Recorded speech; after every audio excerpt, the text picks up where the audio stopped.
Morning, everybody. Morning. Thank you to the Rebbitzin and to Lori. Thank you.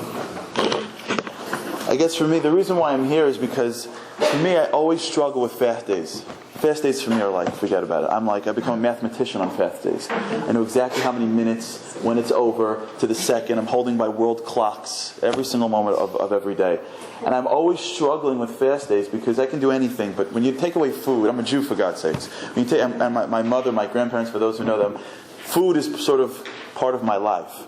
When you take away food, my whole day starts to refocus. And the question I ask myself every fast day, especially Shabbat Tammuz, which is the longest day fast day of the year, is why are we doing this for? Really.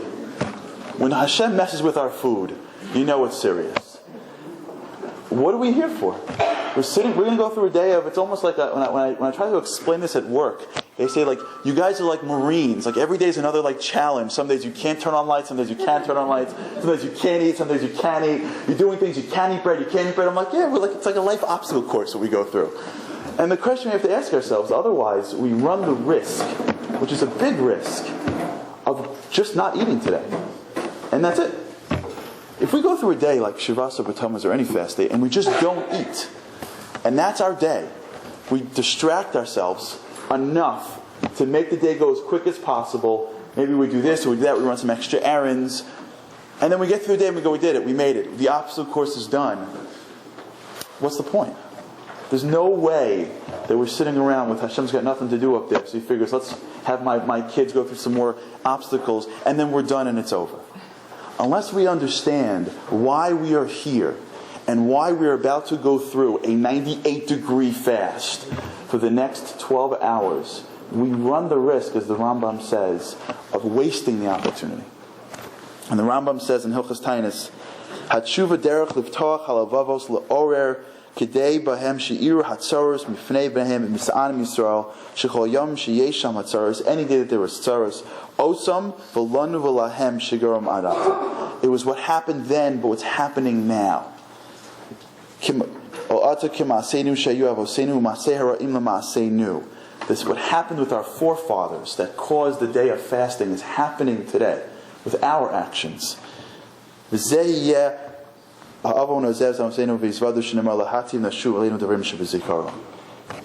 days are not because of what happened a long time ago. I think we spoke about the Thanksgiving problem here last time I was here. Where the Thanksgiving problem, to recap, is we think as American secular Jews that holidays are like Thanksgiving, right? Thanksgiving happened a long, long time ago. We don't know what happened. All we know is that Indians and pilgrims got together. They had some good food. And so every year since then, we get together and have some good food. Not really relevant to my life. Historical something. Feels good to be with family. This is what I do. That's not how it works with us at all, ever. We never, ever look back and say, this is what happened a long, long time ago. Jews came out of Egypt. We do some cool things. We jump through some hoops. We have a Seder. We eat some bread. Game over. No. It goes every single year. Every year we relive our worlds again. Latova u'lara. And if we are sitting here fasting today, it's because of our actions. Because if we fixed it, it'd be over. And if we didn't, we're here. And we'll be here. We'll be fasting until we fix it. See, Hashem's like a parent. But like a parent that lets the kid grow up. You know, sometimes when our kids do something and they're old enough and we say, you made a mess, you gotta fix it. I'm not going to do it for you. You're already a big boy. I can't always clean up your mess. Not because I don't want to. I'm your parents. I love you. Because how am I going to train you if my whole life I'm cleaning up your mess? So go in your room, and when you're done, you can come out and play with the kids. And until you clean up your mess, it's not going to happen. And Hashem says the same thing to us. He goes, guys, you made a mess. You did something wrong. And we're still doing it. And until we can understand what it is and fix it in ourselves, we're still going to be doing it. And that's the question for this morning. What happened? What happened in our history that was so terrible that we are still fasting for it every single year since? So the Torah tells us. Let's see if it's even in here. Here. Oh. Here it is. 5 things happened on Shabbat Tammuz. Chamisha devarim he'iras avosenu b'Shabbat Tammuz. 5 things. Nishtabru haluchos, the luchos were destroyed. Uvutal Tamid, and the Tamid was stopped. Huvka Ir, the famous one, the city walls were breached. The Saraf Afustamus is the Torah v'hamid Tzelam behechal. 5 things happened on this day. We broke the luchos, the Tamid stopped, the city was breached. They burned the Torah, and they put a heichal, they put an idol in the Beis HaMikdash. So what I'd like to do this morning is, I'd like to understand the depths of what went wrong. And understand, hopefully, when we tie these 5 things together, maybe we can create a picture for ourselves as to what is the spiritual defect that needs to be fixed. Because ultimately, like everything in life in Judaism, the physical thing that happens is only a spiritual ramification. Something happened in spirituality. Something went wrong, and there's a physical manifestation so that we can understand it and see it in our own lives. And the question for this morning is, what happened? What was the defect? What was it at the core? That's the problem that happened on the 17th of Tammuz that ended up showing itself 5 different times. So Hashem says, listen, it didn't happen once, it didn't happen twice. Something happened that manifested 5 times. And if you can see it after each of these 5 times and put it in 2010, you can now fix it. You can zero in on what was wrong, on the sickness, and we can cure it. Because if you can cure the defect, the bottom problem, then ultimately everything else works out. So let's start. What was the first thing that happened? The beginning, the core, the first time we see Shiva Asar B'Tammuz. So we know the famous story, right? Matan Torah. Last time I was here, it was Matan Torah. Matan Torah, everyone's having a great time. Laser light show. God shows himself. Great show. Moshe goes up 40 days and 40 nights. Okay? Now, how do we know the story? Here's how I learned the story growing up. Moshe says, all right, guys, see you in 40 days. He goes up. 40 days comes. All the yekis in the room are going, hey, wait a second. It's 8 o'clock in the morning. Where is this guy? They forget that he's Sephardi. He's got his own time. Anyone's ever been to a Sephardi wedding before? The best thing, I'm Sephardi, and I live in an Ashkenaz world. The best, one of the funniest things that I see is when I get to go to a Syrian wedding, and I watch the Ashkenaz cousins walk in. You ever see this before? Wedding says 7, they walk in at 7. Where's everybody? The waitress hands them something to put out because they're still setting up. Bride comes in 7:30, and they're like, deer in the headlights. What do you mean? It says 7 o'clock on the invitation. And they go, what, are you kidding me? What, are you living in Woodmere? They're in Brooklyn. The bride walks in 7:30, 8 o'clock, chuppah is at 9, they're freaking out. Right? That's what's happening right here. That's how we think would happen to Tue Jul, right? The Yakis are looking at the clock and saying, hey, Moshe's up in heaven, he's a Sephardi, he's in no rush, he's grabbing a bagel, he comes down whenever he feels like he's coming down, and he comes down, and he's like, with the 2 luchos, we've all seen this in the movies, Lahavdil, right? He comes down, someone asked me in work, is Moses Charlton Heston? I said, no. Charlton Heston came way afterwards, right? He comes down with the 2 luchos. Where's everybody? Right? Looks around, turns a corner, they're all worshiping the Egel Hazav. He goes, you guys are doing what? Oh man, and he throws them down and they crack. Right? Isn't that how sort of we understand the story? At least that's how I learned it. But let's see what really happened and what really went wrong. Vayal Moshe el Har vaychas ha'anan shamahar. Moshe goes up on the mountain. Now here's the problem. The Gemara says, and the Gemara in Tainus and Gittin says, what happened? Moshe has 40 days. Right? But the question is, what's a day? We're Jews. When do we start counting?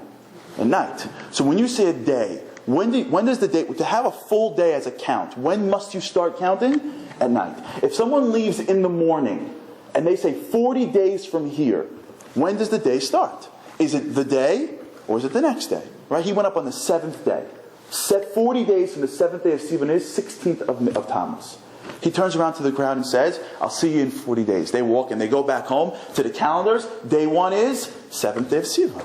They count 16th day. Where's Moshe? Moshe says, no, that's not what happened. 40 day, when does the count start? On the 8th day. So here they go. He says, I'm going to be back in the morning on the 40th day. They're standing on the 40th day and they're looking at the calendar. They're all excited. No Moshe. The whole day. And it's a machlokus in terms of the mefarshim. The whole day. Moshe doesn't show up. Vayishkon for Hashem, he goes on the cloud. Now Moshe's up in Shemayim. 16th day of Tammuz, or 17th day of Tammuz now. 16th day Moshe doesn't show up. 17th day they say, we go through the whole problem. Aaron, the Egel, everyone knows the story. Egel goes up. Vayar ha'am ki Moshe's Moshe. Rashi says it's lashon ichor. Moshe didn't come. Vayakel amas Aaron v'yomer lav kuma selenu elikim asher yolchu lefanenu ki ze Moshe ha'ish asher lanu me'eritzayim lo yadanu mahayalo. Right? So we know what happens. 17th day, Egel goes up. Now watch what happens. Vayadaber Hashem el Moshe. Where is Moshe right now? It's up in Shemayim.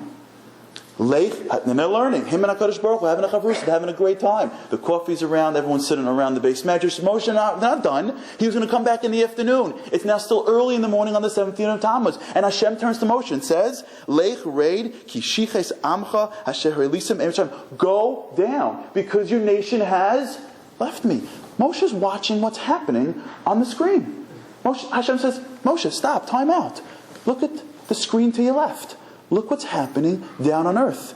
They're serving the ego. Go down. It's over. And go check out your people. Moshe knew what was going on. Moshe didn't get shocked by the Chet HaEgel. He's watching it with Hashem while it's happening live. This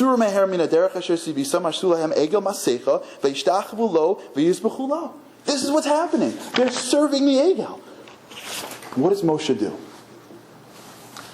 Standard Moshe. This reminds me of my mom when I was in high school. Every single week my mom would get a call from the principal. Come quickly, your son did fill in the blank. My mother walks into the room, she goes into mom's stance, which is, he's not wrong, he didn't do this, he didn't mean it, he doesn't know what happened, no facts yet. Charlie's wrong, he's a good kid, he's going to be a lawyer one day, blah, blah, blah, blah, blah, blah, blah, blah. Right? This is like standard. Moshe's in the same spot. Moshe turns to Hashem. He's not even down there yet. He's just watching it on the jumbotron. He turns to God and says, Vayichal Moshe es pnei Elokecha, Hashem Elokecha vayomer, Lama Hashem yichara pecha be'amecha asher tzisim eretz Yisrael mekoach gadol u'be'ad chazaka. We remember this? We read this morning. Lama yamur Mitzrayim le'mor berah u'tziam le'rog haram b'harim u'lechalo sameyal pnei adama. We read this every single time. Moshe says, Hashem, come on, don't. Hashem says, me and you, Moshe, I'll wipe them out. We'll start a new nation together. You're the one who listens to me. Moshe goes, no. They're kids. They're trying. They didn't know. Why would you do this for? Please. Ego's done. Ego. They made the mistake. Moshe sees it, turns around, and says, Hashem, please don't. Forget the ego. Wipe it clean. And what does Hashem say? Vayinachem Hashem al haral. Hashem says, fine. You're right. When Moshe comes down from Shemayim, what's with the ego? The ego's done. The ego's yesterday's news. We saw it. Hashem was upset. We dealt with it. It's over. Ego is done. So what happened? So here's what happened. So Moshe comes down. Vayishma Yoshua es hakol ha'am bera'o vayomer el Moshe kol milchama b'na'achaneh. Now I want you to picture this. Moshe comes down from Shemayim. He walks down the mountains. He's got the luchos. He knows about the egel. Hashem knows about the egel. It's over. It's done with. He sees Yoshua waiting for him at the footsteps of the mountain and says, Moshe says, what do you hear? There's a call. There's a voice. There's a sound that I'm hearing from the distance. What is that? It must be the sound of war. Yomer ein kol anos guru. Moshe says, I know that sound. That's not war. Kol anos chalusha, kol anos anochi shamea. And as the Mefarshim say, there's a sound, something distressing to the soul there. That's not milchama that you hear. Vahi kasher karev al hamachane, and he gets closer. And now Moshe's walking with the luchos. He knows what he's about to see. He saw it in Shemayim already. And something that he senses right now is off. Vayaras ha'egel, and he sees the egel. And here it is. We skip this word. This is the game. U'macholos. And he sees, what's a machol? Halu b'tof. Machol. What's a machol? Dancing. He sees them dancing. Vayichar af Moshe. That's too much. Vayishlach miyado es haluchos. Vayishaber some tachas hahar. And you look at the Cheskuni, you look at the Sforno. The Mefarshim go crazy with this. Moshe says, I get it. Your kids, I understand. You just got out of Mitzrayim. You were worshiping idols your whole life, 200 years of worshiping idols. This new guy shows up and says, I'm your God, and he impresses you. I get it. It's tough. Transitions are hard. You're babies. I understand. You had to run back to what's familiar to you. I get it. You saw that I wasn't around. I came a day late. You missed the calculation. Beseder, I forgive you. You had to still serve an ego. But you're dancing? You just sat under the chuppah with Hashem. You just a minute ago, Hashem came to you, God, and said, I want to be married to you. What do you think, Har Sinai was a one-time event that gets put on your calendar, that every year you come in and you remember what happened when you went to Disney World with your family? It's a marriage. It's a chuppah. Chuppahs aren't one-time events. They're just a recognition of a relationship forever. You don't leave the chuppah and say, it's been a pleasure, nice to meet you. What's your name again? Oh, you look great in that wedding dress. See you when I see you? No way. You live with them for the rest of your life. That's it. This was what this is about. And now, the first moment where you had a trial in the relationship, the first second where he couldn't be home for dinner or something happened. I get it, you're stuck. But you're dancing? You're happy that you're serving someone else? You're happy that you get to run away from Hashem? There's an excitement that you get to violate and leave your husband? That I can't handle. I didn't get the audio feed up in Shemayim. I saw what was going on. I defended you. But this is too much. The spiritual defect of today is not that we do stuff wrong. Because you know what? We're human, for God's sakes. And He knows we're human. We all make mistakes. It's that when you are ever in a situation where you can't do something, at that moment when you can't, you begin to see within yourself if you ever wanted to in the first place. You begin to ask yourself, did I even want to do this in the first place? Do I even want to be here? When I have to do it, I have to do it. We're born into a religion. Your family is a religion. I can't tell you how many times I'm speaking and someone says, why are you Jewish? And they say to me, because my parents are Jewish. Because if I don't become religious, I'm everything except for God. I get it. We're part of a religion. We're part of a culture. We're part of a community. You can't wake up in the morning and say, you know what? Not going to work. Not for me. Because then you have all these other cultural, societal issues that you have to deal with. At some point something happens and you can't. You can't be who you should be.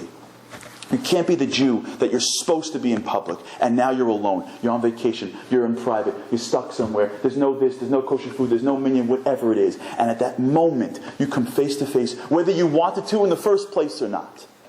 Whether the Judaism of culture or the Judaism of relationship is really where you're standing. And this is it.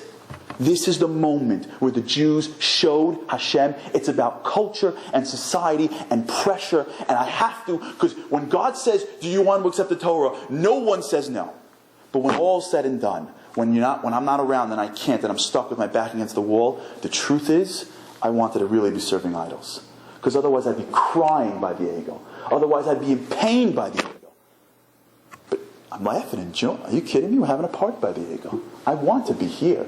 You're the burden I deal with every time I wake up in the morning when I got to do what I got to do. But I really, really love other things. I was telling a bunch of guys that was giving me a share, and we're talking about Masorah. Masorah is a big deal in Judaism. So he was following this. So the guy says to me, how do I make sure that my kids follow my Masorah? I said, you want to know the best Masorah in the world? This Masorah, by the way, is unbreakable. There's one Masorah in America today. It's unbreakable. It's called sports teams. You ever see this before? It's an amazing concept. Your father's a Yankee fan. You're a Yankee fan. You could be living in Guam. You find a way to get some Yankee feed wherever it is. Your mother-in-law came from Chicago. All of a sudden, you go crazy to become a Chicago Cubs fan. I'm Masorah. It's my mishpacha. Are you kidding me? My grandfather was a Yankee fan. My great-grandfather sat by the Cubs, by the Red Sox. I don't care if I live in New York. The Red Sox. I'll put on a jersey. I'll go out at risk of life into Yankee Stadium with a Red Sox. Mishpacha. Beis Havosa. Didn't you see the Beis Havosa? Why is that? It's because when you watch your dad stand in front of a TV and scream and go crazy, when you're in a stadium and he is just, you see the excitement in his face when the Yankees or the Knicks, that's Masorah. Kids forever will say, that's chashuv.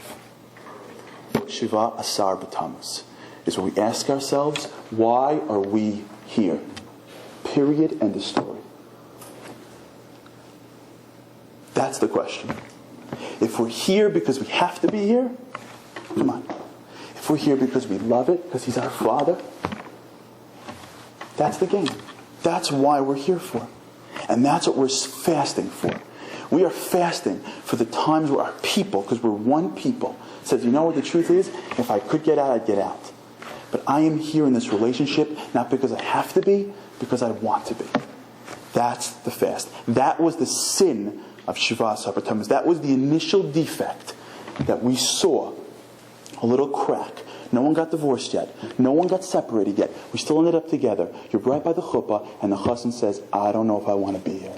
That feeling. That's what happens first. Watch what happens next. After that happens, what's the second thing that goes wrong? First comes the luchos, and then the tamid goes. What happens with the tamid? Oh, what is the tamid? The tamid is the thing that we bring every single day in the Beis Mikdash, morning and night, erev v'boker, morning and night. Where did it come from? So the pasuk says, "Olas tamid ha'asuya behar Sinai." Hashem says, here's how it works in a relationship. We all know it. You can't sit by the chuppah and then book out. You can't be a good dad if you move to China and buy your kids big toys every day. What is a relationship? Every day, every night. The Talmud is Hashem's way of saying, when you leave Har Sinai, when you leave this moment, how are we going to stay connected? Here's what we're going to do. Every single day, you give me something. And every single day, I give you something. Because the relationships are really, if you think about it, just time you spend together. And I'm your husband, and you're my wife, and all I want to do is spend time with you. So every day, come and give me a Talmud. And every night, come and give me a Talmud. Day and day, the little things in life, not the big things. See, because once that feeling goes, once you have the, I really don't want to be here feeling in a relationship, you know what goes next? The daily stuff. You forget what she likes and what he likes. You don't know that she hates when you do this, or that you have to be home at this point. There's no concept of the daily activities of a married couple. That's what gives them a relationship in the first place. There's no concept of, hey, I'm around once a week. It's every day, every night, little things. How you feel, how you doing, good morning. The little nuances that we take for granted in life is the backbone and the glue of our relationships with our children, with our parents, with our friends, and with our siblings, and with our wives and husbands. Olas tamid. Hashem says, once you lose that feeling for me, once you lose that, I want to be here, you know what's going to go next? You're going to become negligent in the daily stuff. And our relationship will begin to deteriorate. And what happens next? And this is the biggie. Hufka ha'ir. The city walls was breached. I want to quote you this amazing medrash in Eicha. Amazing. This is, I'll just read it and I'll explain it. Havan di Yisrael da ara kriyasa v'yitkunun diyufkin la'ami ravasi l'rami. There is the Rami and Ravasi would go out and try to fix these cities. Mashallah chabela rash hamuna lameta havin kartel and ture printed backwards. So I'll just wing it. The ture I'll just explain it. Read the text printed backwards. Ravasi and Ravami would go out and look for the ture karta. Ture karta in Aramaic means the protectors of the city, and they brought him the governor and the head inspecting person. He says, these aren't the Neturei Karta. These are the Chavurei Karta. These people that destroy the city. Give me the Neturei Karta. He says, what's the Neturei Karta? So he says, the people that are sitting and learning. Why? Because how do you protect a city for real? You're sitting and you're connected to Hashem. The mistake we make in life is we think that the breach of the city was some kind of physical problem.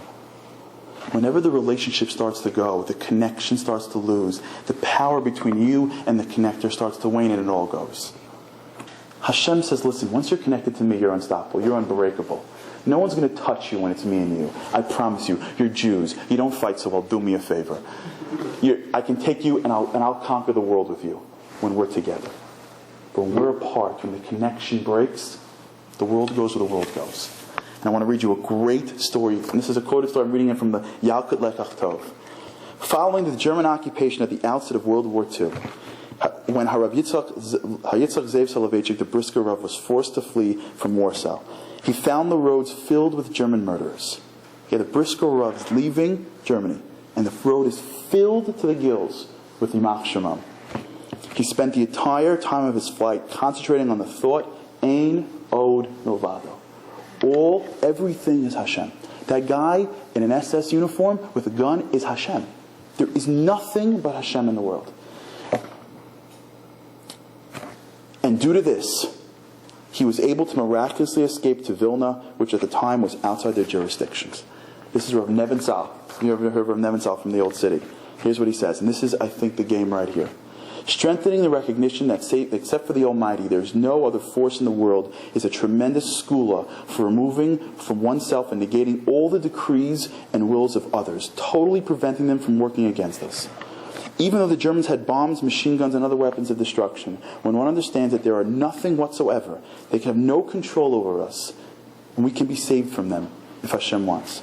It is not sufficient to mouth the words Eino Milvado, but we have to actually feel it. This is Rav Nevitzal. You got to hear this. This is the game for me. All the forces in the world only exist because we deem them significant. You hear this concept? The market controls us. You know why? Because we say the market controls us. We sit around and worry and spend our Shabbos tables on someone out there. I'm not even going to say his name on Shabbat sometimes. He says, you know what? I don't think Eretz Yisrael is relevant. I think when they send in boats of foot murderers, that's a problem for Israel. And we get upset about this. And we give him more and more and more chashivas, as if he's going to tell us about Yerushalayim. As if we have to worry about a bunch of guys that get voted in a couple of years ago as to what's going to be the future of our homeland. That's what we do. Look at all the Jews lining up to give him more and more respect. Rav Nevitzal says, you know why he has so much power over us? Because we give it to him. When we feel in our heart that there's no power except for Hashem, that nothing in the world has the inherent ability to inflict any harm upon us. This is Rav Nevitzal. This isn't Charlie Wright making this up. This is Rav Nevitzal. When we truly realize and understand that Hashem is the only force in the world, then the other forces will lose their significance. And we will realize that nothing in the world can have any effect on us. This is the last stage of what happens when we really don't want to be in. When we really don't want to have that relationship. When deep, deep, deep, deep down, it's a little bit of a burden to us. And we do it and we say it and of course. But really, am I married to Hashem? Do I love Him? Is He my Father? Do I cry to Him? Do I laugh with Him? Do I have a relationship with Hashem? Or am I just saying words? If I don't, then what happens is the daily stuff starts to go. The Tammuz starts to break down, and as soon as that daily relationship starts to go, as soon as I don't enjoy what I do every day with Him, that connection breaks. And I start to give significance to everything else in the world, because I'm subject to everything else in the world. The doctors, and my bosses, and the president, and the world, and the UN, and everyone in the world has a significance on us. Because who else? And it breaks. And at that moment, the walls begin to crumble. And once the walls begin to crumble in our religion, once the walls around us crumble, what happens next? The fourth thing that happens is the Torah starts to go. And we see this every day. The Torah, don't do this, not really, irrelevant. Why would God care if I show up to shul on 8 or 9 o'clock? I'll start Shabbos whenever I want. What? And the Torah starts to burn, piece by piece. And once the Torah starts to burn, then you bring in the Ohel. The next thing becomes the religion, and it's over. And for those, hopefully maybe we'll get together then we'll see what happens in the 3 weeks. Here's where we are on Shabbat Tammuz. This is the spiritual defect. It's the relationship. It's that feeling. It's that feeling you get when you're connected to Hashem. The feeling you get when you're in a relationship with your husband or your spouse. That warmth you get when you're at home with your family. You can't put your finger on it. It's intangible. It's something. You feel it when you're with your little kids or with your parents. You know what I'm talking about? That feeling of I'm connected to you. That we're someone together. We're a unit, me and you. We're a family, me and you. We have something that I can't explain, but it's real. That's it. And today, in our history, it started to go. It took a couple of weeks for it to go. And that's what we feel. And that's what we're fasting for. Because fasts are just a way for Hashem to say, listen, pay attention, pay attention, pay attention. I can't have you show up in shul for a couple hours and then go off on your day. This is serious. 2 o'clock, you'll pay attention. 4 o'clock, I promise you'll be. 7 o'clock, promise you'll be paying attention. And on fast days, we pay attention every single, until we're done. Whether you're a guy and you come home from Mariv, or whether you get till you get the 9:14 turn on the clock, you are focused. And Hashem says, perfect. I need you to focus. Because this is the game. Because if you don't fix this, we'll be doing this forever. And I promise you, Hashem says, I don't want to do this forever. Oh, my kid's home. Right? And that's where we are today. This is where we are. We're at a place when our whole world doesn't know He exists.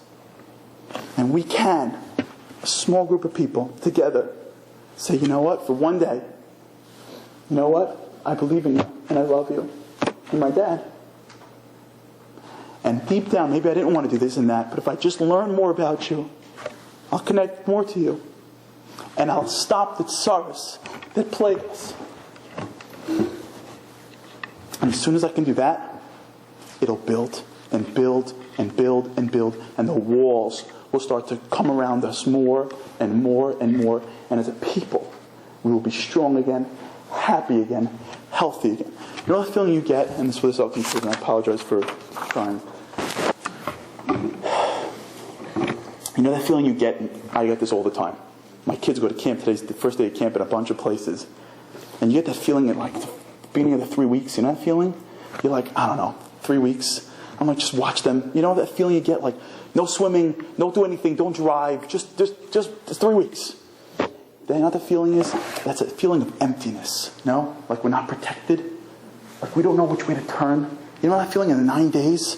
And you're like, just everybody stay home and lock the doors until Tisha B'Av is over. Right? Till you get the Shabbos Nachmu. That's a sense. It's real. It's tangible. It's a lack of connection to Hashem. Right? We feel during the year that He protects us. And now He says, I'm going to protect you, my kids. But something's changed. And we feel that on 3 weeks, don't we? We feel that difference. That's it. That's Shabbat Tammuz. That feeling is the modern day 2010 breach of the walls. We feel it. It's real. It didn't happen a long time ago. It happens every year. It's happening today.